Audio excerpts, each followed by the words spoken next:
बिस्मिल्लाहिर्रहमानिर्रहीम। अस्सलाम वालेकुम नाज़रीन, ARP न्यूज़ के साथ मैं हूं मुरीद सुल्तान। आज ईद उल फितर का दिन है, तो आप सबको ईद उल फितर बहुत बहुत मुबारक हो। तो आज हमारे स्टूडियो में मौजूद हैं सराय आलमगीर के नौजवान मोहम्मद मिलाद। आज का पॉडकास्ट करने का मकसद ये था कि हम अपने प्यारों को, अपने नाज़रीन को बताएं कि जो नौजवान हमारे साथ सामने स्क्रीन पे मौजूद हैं, इन्होंने बहुत ही बेहतरीन रमज़ान गुजारा। दुरूद शरीफ भेजते रहे नबी करीम सल्लल्लाहु अलैहि वसल्लम पर। मोहम्मद मिलाद नामी नौजवान को नबी करीम हातमुन नबीयीन सल्लल्लाहु अलैहि वसल्लम की ज़ियारत नसीब हुई।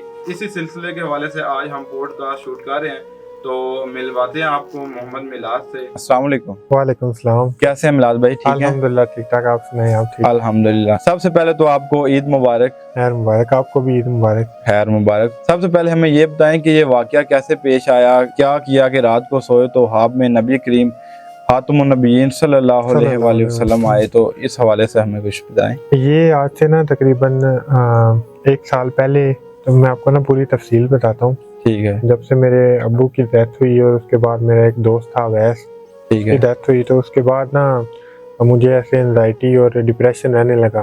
ठीक है। तो उसके बाद ना मैंने काफ़ी मेडिकल अपना इलाज कराया, लेकिन उस तरह से वो कामयाबी हासिल नहीं हुई। ठीक है।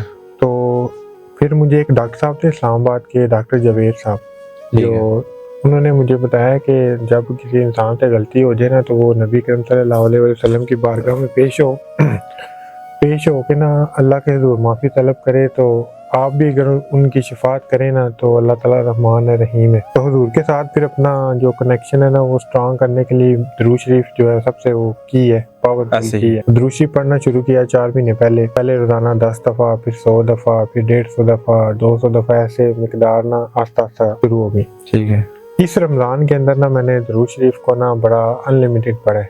तस्बीह मेरे हाथ में होती थी और मैंने बहुत ज़्यादा दुरूद शरीफ पढ़े, लातादाद मरतबा दुरूद शरीफ नबी करीम सल्लल्लाहु अलैहि वसल्लम की बारगाह में पेश किया। एक रात थी, 3-4 दिन पहले ना मुझे खुशबू आना स्टार्ट हो गई थी। ठीक है। मैं अपनी वालदा के साथ वॉक पे जा रहा था, मैंने उनसे पूछा आपको खुशबू आ रही है? उन्होंने कहा नहीं आ रही मुझे, लेकिन खुशबू आना ना महसूस हो रही थी। तो जिस रात ये वाक़या हुआ है ना, उस दिन मुझे सबसे ज़्यादा खुशबू आई है। फिर मैं ना अपने टिकटॉक पे वो खोला अपना अकाउंट, तो सामने नबी करीम सल्लल्लाहु अलैहि वसल्लम की रोज़ा रसूल की वीडियोस वगैरह थी, वो देखी। तो एक ऐसे हजरत पैदा हुई और या रसूलल्लाह को बोला कि अल्लाह के नबी, हमें भी आप मदीना शरीफ में बुलाएं, हमारी भी हाज़िरी हो, हमारी बड़ी तमन्ना है। फिर अल्लाह ताला से दुआ की कि अल्लाह, मतलब कि आप अपने घर में मुझे बुलाएं, मेरी बड़ी आरज़ू है मैं आपका घर देखूं और आपके प्यारे नबी सल्लल्लाहु अलैहि वसल्लम का रोज़ा मुबारक देखूं। फिर उसके बाद दुरूद शरीफ पढ़ता मैं सो गया हूँ। ठीक है। जब मैं सो गया हूँ तो ऐसे ना मुझे ख्वाब में से ना एक गैबी आवाज़ आई है कि जो आपके सामने शख्सियत है ना, ये नबी करीम सल्लल्लाहु अलैहि वसल्लम है। तो आपका सामने मुझ जैसे इंसान की, मतलब कि गुनाहगार इंसान ने आपको देखा है। आपका चेहरा तो नहीं मैं देख सका, उसके चेहरे पे वो लाइट थी, एक नूर था। गर्दन से लेके बाकी सारा उनका जिस्म मुबारक, अतर जिस्म, मुनव्वर जिस्म, वो सारा मैंने उनका देखा है। उन्होंने जुब्बा पहना हुआ था। तो कोई बातचीत वगैरह तो नहीं हुई, कोई आपसे कुछ फरमाया हो या इस तरह की कोई आवाज आई हो? यहाँ कुछ बातचीत नहीं हुई, बस मैंने उनको देखा है। एक कमरा था, कमरे के अंदर आप जलवा गर थे और आपने एक जुब्बा पहना हुआ था। इस साइड पे एक मतलब कि जैसे किताबों की शेल्फ होती है वो थी, जुब्बा भी मैंने देखा। तो ये कितने देर तक ये सिलसिला जारी रहा? तो ये मतलब कि ये तो मतलब कि सेकंड्स की, आप कह लें कि कोई 7 to 8 सेकंड, उसके दौरान ही ये सारा कुछ हुआ है। आवाज़ आने के बाद तकरीबन मैं कुछ 4 से 5 सेकंड या 6 सेकंड तक नबी करीम सल्लल्लाहु अलैहि वसल्लम को देखा है। फिर मेरी जो है वो आँख खुल गई है।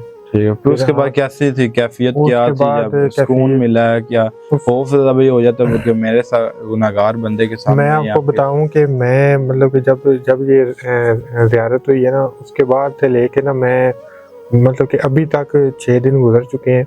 अभी तक किसी टाइम मैं सोचूं तो मैं शक में पड़ जाता हूँ कि क्या मुझे हुई है। यानी मैं म्यूज़िक की फील्ड से वाबस्ता रहा हूँ 14 साल, तो यानी मैं अपने आप को अगर देखूँ कि मैं हर किस्म का गुनाह है, ठीक है, कि यानी मैं इस काबिल हूँ, या मैं मतलब कि मेरा चेहरा है इस तरह का कि मैं हुजूर पाक सल्लल्लाहु अलैहि वसल्लम को देख सकूं। मेरी तो इतनी औकात ही नहीं है।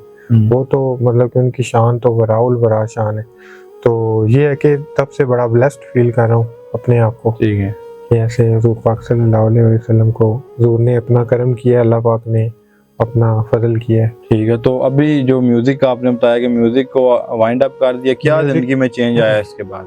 उसके बाद जो म्यूज़िक है ना, उसको मैंने मुकम्मल तौर पे जो है वो वाइंड अप करने का सोचा है। इसको मैं वाइंड अप कर रहा हूँ। ठीक है। और जो मैंने अपने दोस्त के साथ स्टूडियो बनाया हुआ था, बड़ा मेरा गोल था कि मैंने सिंगर बनना है। लेकिन अब चूंकि नबी करीम सल्लल्लाहु अलैहि वसल्लम आ गए, तो इसके पीछे तो बात ही कोई नहीं कुछ रहती। बात नहीं रहती, ऐसे ही। तो क्योंकि कल को मरना भी है, कब्र के अंदर भी पेश होना है, तब भी रसूलुल्लाह सल्लल्लाहु अलैहि वसल्लम आएंगे उधर। बेशक ऐसे ही तो है। उन्होंने पूछना है कि दुनिया में इस शख्सियत के बारे में क्या कहते थे। ठीक है। तो अगर मैं अभी भी म्यूजिक जारी रखूं तो कल को जब पेश हूं तो रसूलुल्लाह ने अगर फरमा दिया कि मैं तो आ गया था तुम्हारे पास, तुम फिर भी नहीं लौटे, तो फिर उसका मेरे पास कोई जवाब नहीं होगा। तो इस वजह से मैंने म्यूजिक को वाइंड अप करके तो आगे जो नात शरीफ है ना, तो हमद शरीफ है, कलाम है जो सूफियाना और नबी करीम सल्लल्लाहु अलैहि वसल्लम के इज़्ज़त के नातिया अशार और कौमी तराना या इस तरह की चीज़ें वो कंटिन्यू करूँगा। वो स्टूडियो में ही करेंगे या फिर? वो देखेंगे उसको कैसे करते हैं। लेकिन म्यूजिक से मतलब गाने शानों से वाइंड अप करके ना एक मतलब कि इस्लामी चीज़ों की तरफ ना हो जाएंगे इंशाल्लाह। दुरूद शरीफ पढ़ने के अलावा भी कुछ वजीफे को करते हैं या? नहीं, मैं आपके साथ दुरूद शरीफ शेयर करता हूँ जो मैं दुरूद शरीफ पढ़ता रहा हूँ। ठीक है। एक दुरूद शरीफ है नबी करीम सल्लल्लाहु अलैहि वसल्लम को कहते हैं कि बहुत पसंद है। वो दुरूद शरीफ है अल्लाहुम्मा सल्ली अला मुहम्मदिन नबील उम्मी व अला आलिहि व सहबिहि वसल्लम। इसको मैंने पढ़ा है, ये हमारे उधर महफिल होती थी सर के घर में, इसको मैंने पढ़ा है, हर महफिल में यही पढ़ा है। उसके बाद मैंने एक दुरूद शरीफ पढ़ा अल्लाहुम्मा सल्ली अला मुहम्मदिन व अला आलि मुहम्मद, ये मैंने पढ़ा है। ठीक है। फिर एक छोटा दुरूद शरीफ है सल्लल्लाहु अलैहि वसल्लम, ये पढ़ा है। फिर दुरूद इब्राहिमी पढ़ा है। ठीक है। इसके अलावा ना 100 दुरूद शरीफ आते हैं, मतलब कि या अल्लाहु सल्लल्लाहु अलैहि वसल्लम, या वाहिदु, ऐसे ना 100 दुरूद शरीफ आते हैं। वो इंटरनेट पे आपको मिल जाएंगे 100 दुरूद शरीफ, 100 दुरूद शरीफ। वो मैं रमज़ान से पहले पढ़ता रहा हूँ, रमज़ान में नहीं मैंने पढ़े, लेकिन वो भी पढ़ता रहा हूँ। फिर एक और है दुरूद शरीफ है या रसूलल्लाह उन्जुरना, एक दुरूद शरीफ है जो नबी करीम सल्लल्लाहु अलैहि वसल्लम के मिहराब के ऊपर लिखा हुआ है। वो भी मेरे मोबाइल के अंदर है, वो आप सर्च करेंगे ना यूट्यूब पे आपको मिल जाएगा। हज़ूर पाक सल्लल्लाहु अलैहि वसल्लम के मिहराब के ऊपर वो लिखा हुआ है दुरूद शरीफ। ठीक है। तो वो भी मैंने पढ़ा है। तो ये सारी चीज़ें पढ़ता हूँ। इसके अलावा ज़िक्र अज़कार में ये है कि सुब्हानल्लाहि व बिहम्दिही सुब्हानल्लाहिल अज़ीम 100 दफ़ा रोज़ाना, ला इलाहा इल्ला अंता सुब्हानका इन्नी कुन्तु मिनज़ ज़ालिमीन 33 दफ़ा रोज़ाना, और इस्तग़फ़ार 100 दफ़ा रोज़ाना। तो यही जो हम ये है कि मुकम्मल तौर पे दुनियादारी को निकाल के अल्लाह की तरफ, अल्लाह के, हाँ जी, अल्लाह और उसके रसूल की तरफ। दुनियादारी में यही है कि सुबह जाते हैं ऑफिस काम पे, तो ज़ाहिर बात है अपने जो मर्द होता है वो घर का सरबराह होता है, उसने घर को चलाना भी होता है, ऐसे ही है। तो उस लिहाज से वर्किंग करते हैं। जो दुनियावी मामलात हैं उनको भी लेके चल रहे हैं, लेकिन ज़्यादा जो फोकस हो गया है वो अब इस साइड पे हो गया है कि नबी करीम सल्लल्लाहु अलैहि वसल्लम पे अब दुरूद शरीफ पढ़ना है और दुरूद शरीफ के पैगाम को दुनिया तक लेके आना है कि इसकी बड़ी बरकतें हैं। क्या ये ज़ियारत इस वजह से तो नहीं हुई कि पिछले दिनों में आपने एक नात रसूल मकबूल सल्लल्लाहु अलैहि वसल्लम लिखी, तो उस वजह से, या फिर वो जो लिखी है उसके कुछ अशार आपको आते हैं तो वो ऐसे ही पढ़ के सुना दें? मैंने ये भी हो सकता है, मैंने एक नबी करीम सल्लल्लाहु अलैहि वसल्लम की बारगाह में एक नात लिखी है, बड़ी खूबसूरत नात थी वो।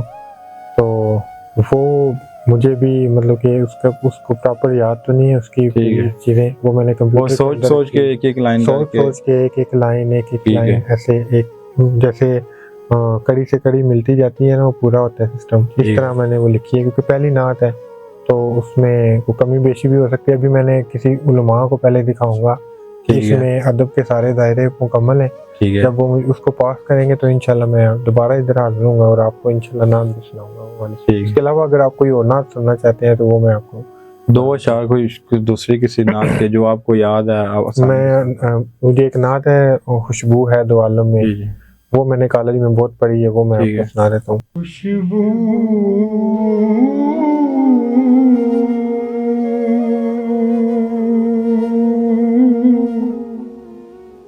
है दो आलम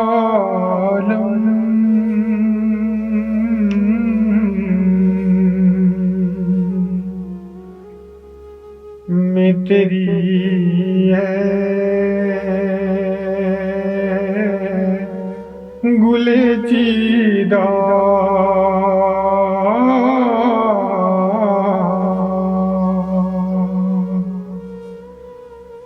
खुशबू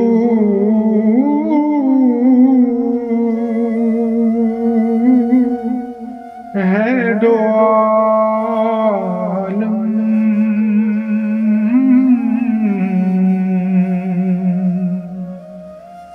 में तेरी है गुले चीदा,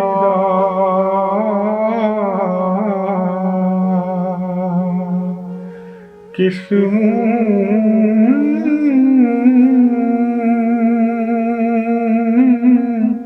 से बयां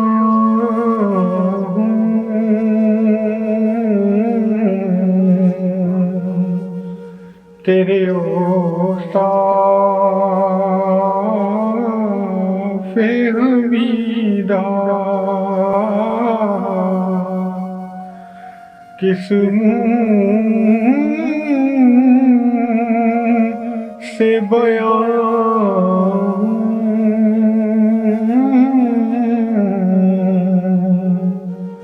तेरे औसाफ़े हमीदा।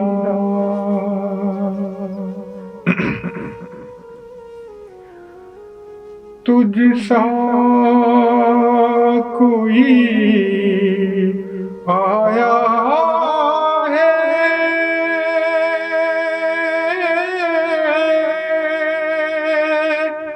ना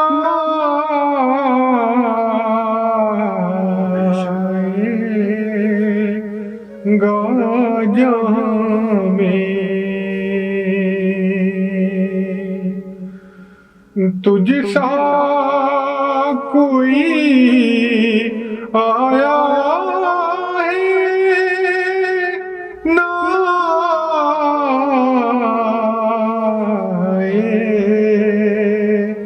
आएगा जहाँ में, देता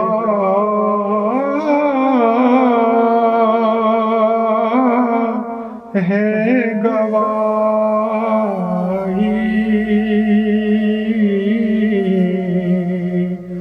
ये आलम का चरीदा,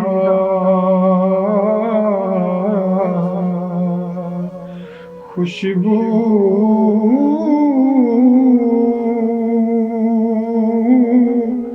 है दो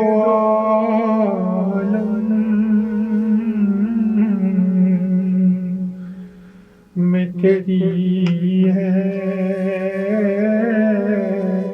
गुले चीदा। माशाल्लाह माशाल्लाह। तो मिलाद भाई ये बताएं कि जो आपने बताया कि खुशबू आना मुझे स्टार्ट होगी थी, वो क्या टाइम था खुशबू का, तो कितने दिन मुसलसल वो खुशबू आती रही आपको, वो तो कितनी देर तक आती रही? तीन दिन आती रही है। ठीक है। और 3 दिन मतलब कि ऐसे वो भी तब आती रही है जब मैं दुरूद शरीफ पढ़ता रहा हूँ। ठीक है। जैसे मैं दुरूद शरीफ पढ़ता जा रहा हूँ ना, एक अजीब सी मतलब किस टाइम पे? ईशा के टाइम। ठीक है। ईशा ऐसे दुरूद शरीफ पढ़ता हुआ जा रहा हूँ तो ऐसे ना एक बड़ी लाइट सी, बड़ी ऐसी खुशबू जो मैंने कभी सूंघी नहीं, जो कभी मैंने किसी ब्रांड की देखी नहीं, वो मुझे ना हल्की आना एक किस्म की स्टार्ट हुई है। उस रात मुझे सबसे ज्यादा आई है। तो हमारे लास्ट पे हमारे नाज़रीन से आपको बात करना चाहें तो आप कर सकते हैं उनसे बात। जी, मैं सारे नाज़रीन को यही कहना चाहता हूँ कि नबी करम सल्लल्लाहु अलैहि वसल्लम की बारगाह के अंदर आप दुरूद शरीफ जो है वो शुरू करें। कम तादाद से आप स्टार्ट कर सकते हैं, डेली 3 दफ़ा, 10 दफ़ा, 5 दफ़ा, तो जितना भी पढ़ें दिल से पढ़ें। मतलब ऐसे पढ़ें कि जैसे माँ अपने प्यारे अपने बेटे को बुलाती है ना, जिस प्यार से, उस प्यार से आप नबी करम सल्लल्लाहु अलैहि वसल्लम की बारगाह में दुरूद शरीफ पढ़ें। और इंशाल्लाह इसके बहुत ज़्यादा बेनिफिट्स हैं। रिज़्क़ के वाले से भी बेनिफिट्स हैं, तलक़ात के वाले से बेनिफिट्स हैं, हर लिहाज से। एक इस्तिग़फ़ार और एक नबी करम सल्लल्लाहु अलैहि वसल्लम पे दुरूद शरीफ पढ़ना। दुरूद शरीफ तो सबसे पहले है, उसके बाद इस्तिग़फ़ार है। ठीक है। तो ये 2 चीज़ें जो है वो अपनी ज़िंदगी का आप लोग मामूल बना लें तो इंशाल्लाह आपकी लाइफ के अंदर आप पॉजिटिव जो है वो चेंजेस देखेंगे। ठीक है। तो जी नाज़रीन, इसी के साथ हमें इजाज़त, देखते रहें अर्ज़ पाकिस्तान। अल्लाह हाफिज़।